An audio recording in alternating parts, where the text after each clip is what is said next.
Folks, welcome back.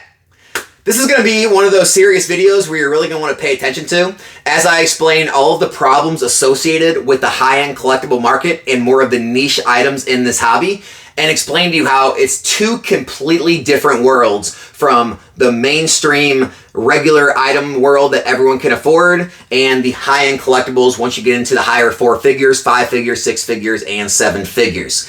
And a lot of these reasons you don't think about until you own the items and you're caught in them and you want to get out and you realize you can't. And so this is one of the reasons why I just do not hold many, if any, of the high-end items in my own collection. It's not that I can't afford them, it's that I choose not to because there are better options out there for many reasons. So let's go ahead and start talking about it. First and foremost, not going to spend a lot of time on this first reason. A lot of you know this. It's pretty much common sense. Every time you reach a new leg up in the hobby, your customer base shrinks. Once you get to the 4 figures, you have a much smaller customer base. Once you get to the 5 figures, your customer base gets even smaller. 6 figures, 7 figures, every step of the way. Your customer base gets smaller and smaller because, one, they just simply can't afford it, and two, they simply do not want to afford it because they know, like I do, there are many other places in the hobby to place your money that have less risk. They have higher probability of a higher return, and they have more liquidity when you want to go sell onto the market,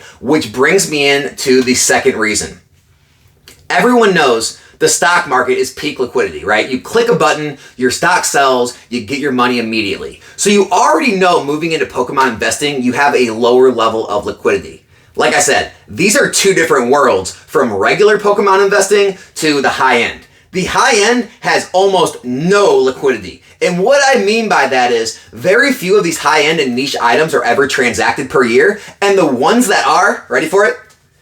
Very few of them ever have cash change hands. It's the reason why when you see cash actually changing hands, it gets filmed at like a Collecticon, it gets publicized all over all the social media platforms and gets tons of views because it very rarely, if ever, happens. Here's what happens. Let me explain this to you. Most people, once you get up into these tens of thousands, hundreds of thousands, they just work on trades. It's all trades. It's, I want these, you have those, let's trade, no cash has to change hands. And that's why you see very little cash, wire transfer, Venmo, PayPal, Zelle, cryptocurrency, whatever it may be, actually change hands in these transactions. It's just a bunch of items being traded back and forth.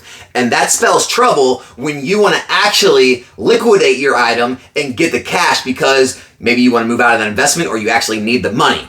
And the reason is because a lot of people out there, they don't have a lot of cash. They have huge net worths in Pokemon because they own these items, but they don't have the cash. Meaning if you say, hey, I want to sell this for 25 grand, they say, oh, cool, I've got X, Y, and Z to trade you, and say, no, I need the cash.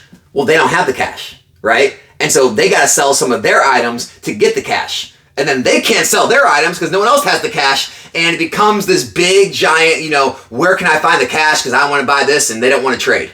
And you see this more and more often these days as the values of these items get higher and higher. There's less and less cash transactions. So you want to be very aware of that if you are going to be buying and holding these items of how you're going to move out of them in the future. Which brings me right into the next point. Most of these transactions happen privately, meaning there are no public records of what these items are worth. Some of these items out there haven't had a sale in the last 1, 2, 3 years. And so the public, the 99% of the people, have no clue what something's worth. All you know is, well, he said that she said that he sold that to his brother and his uncle bought it and they paid this much. And everyone just kind of agrees, oh yeah, I heard that from the same guy. Oh yeah, I trust him. And that's the only price history that you know, right? There's no sales on eBay or TCG Player or Golden or Heritage or Fanatics or anywhere else. And so you just have to take all these people in the community's word for what the item's worth, right? And you can go back and say, I don't know, it sold last year on eBay for 30 grand. Oh, I don't know. I know someone that paid 40 grand for it. I had a private transaction where someone paid me $50,000. And then someone saying, yeah, I heard that same story, so I want 50 grand. And you're like, well, maybe it's worth 50 grand, but maybe it's worth 30. I don't know. My friends say it's worth 30. Your friends say it's worth 50. Can we meet in the middle? Nope, we're not meeting in the middle. Okay, the deal never happens. And this happens so often that you don't even understand, right? Most of these transactions happen privately. And most of the transactions that and the discussions and the negotiations that happen, they end up never working out because people cannot come together on a price point. It's not like the market a lot of you are used to, where you look up the items on TCG Player or eBay, you say, yep, Evolving Skies is $700, $750 a box. And if you sell it on a major platform, or maybe on Facebook or Instagram or in person or at a Collecticon, maybe the prices differ a little bit, but everyone has a general view of what the market price is, and then you can negotiate up or down depending on where you're at. But you don't have these situations where you cannot come to a deal because you can't agree on a market price. That is the problem with these niche items, with these high-end items, is there's just too few of them, and you're taking too many people's words. You're constantly dealing with these private deals. Everyone is terrified to throw them on a main website like an eBay, a Golden Auctions, a Heritage Auctions, a Fanatics, because they're terrified they won't go for the prices that they feel they are worth. Now, as you guys know, the market price is what someone's willing to pay for it on the market at that time. And so if someone bought a card for 40 grand and everyone's been telling them other sales have happened at 50 and they feel they have a $50,000 card, they don't want to take the chance of auctioning it and it going for, 30 or 40 grand again, because they feel they have a $50,000 card and they would feel like they just took a $10,000, $15,000 loss because the actual market price is less than what everyone in the private community said it was worth. So that's one of the main issues when you really get into this, is the liquidity of these items when you actually want to sell, and agreeing and establishing a market price. And so another reason is, this is more with the niche items, not as much with the high-end cards that everyone knows about, but the niche items. If you watch enough Shark Tank, if you listen to anyone who's grown a business or who's into marketing or any type of advertising, okay, they're going to tell you point blank, the worst thing to do with a business is have to educate your customer on what they're buying. Nobody wants to get into a product where it's not easy to see what the product is, and it's not something that everyone can clearly come to an agreement on what it does or what it is or what it's worth. And this is the issue with the niche items in the hobby, is very few people in the general public of the hobby, you're more of your weekend collectors, your casuals, they have no clue what most of those cards or items are. Therefore, for you to sell to those people, you have to educate them first on what it is, and second, on all the historical value and significance, and third, the market price. And again, like I just told you, there is no established market price because it never sells. So now you're trying to explain to all these people what this item is, why they should value it, what it means to the hobby, and then you put a big price point on it. You're like, okay, you want to give me that money now? You know how hard of a sell that is? That is the worst. That is the worst scenario that you want to find yourself in this hobby, is trying to explain to people what something is and why they should value it the same way that you do, or other, hardcore collectors do in the hobby, right? Because there may be this little nucleus of collectors who all know what those items are, all really care about those items, but when it comes time for you to actually want to sell one, and none of that little group actually wants it at that time, who do you sell it to? Who do you sell it to? Well, you got to venture outside the little nucleus of collectors, and then you got to start marketing it, saying, hey, here's what I got. People say, well, what is that? Oh, it was released here. It was limited to this many. It was, it was given out at this event. It's worth this much. And everyone's like, I can't find any history. How do I believe you? And you just talk to this guy, talk to that guy, and they'll tell you what it is and what it's worth. It's like, what? It's such a strange world that the high-end community lives in, and honestly, guys, it's just a place where most of you are not going to want to be a part of, right? And that kind of brings me to a lot of this modern product, right? We're starting to see it with some of the XY and Sun and Moon cards and boxes now. They are starting to move up in the six-figure and multiple six-figure range. And that is the time things start to get a little funny, right?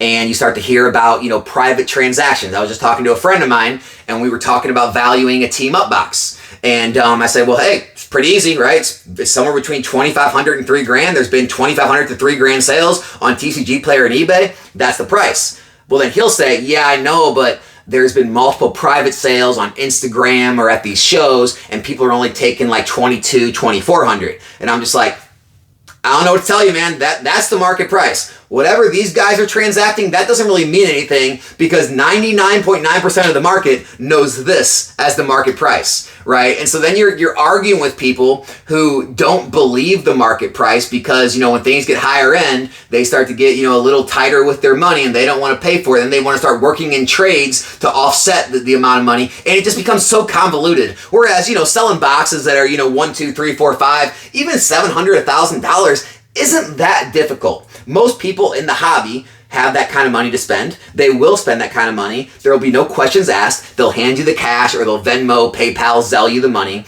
and you both go on about your way. They get the product, the box, the card, you get your money. There's no questions asked. And so this is the reason why when these cards and boxes start to get to that, $1 to $2, $2 to $3, $3 to $5,000 range, that's usually when I start to move out if I have not already moved out of the items, because I just don't want to deal with that world. Like I said, it's a whole different world.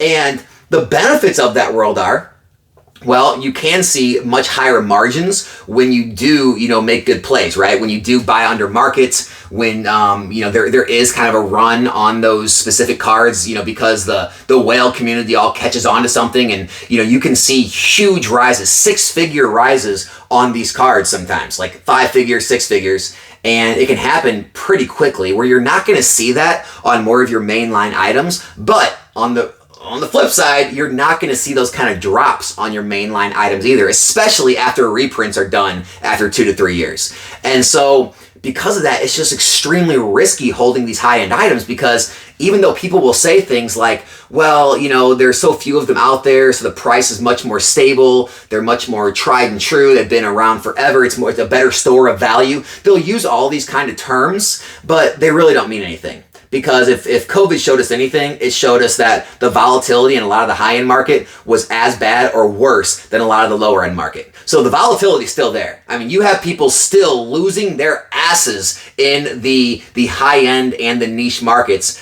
just because, the market sentiments changed and they needed the money. And unfortunately, the market was down when they needed the money and they had to sell. And they've taken, $5, $10, $20,000, $50,000 losses depending on what they're selling.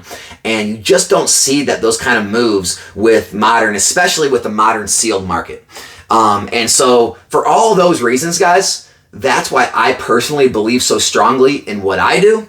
That's why I stick to sealed product, and I stick to modern sealed product. And once that sealed product mostly gets between that $400 to $700 range, that's when I usually start looking to sell boxes and at least move out as part of my position. Once they get to that $1,000 plus, I usually like to move out more of my position, unless it's like a crazy case, like maybe Evolving Skies. Obviously, we see what happened with Team Up.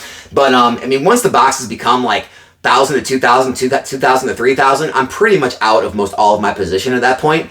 And the main reason is because, one, it becomes more risky.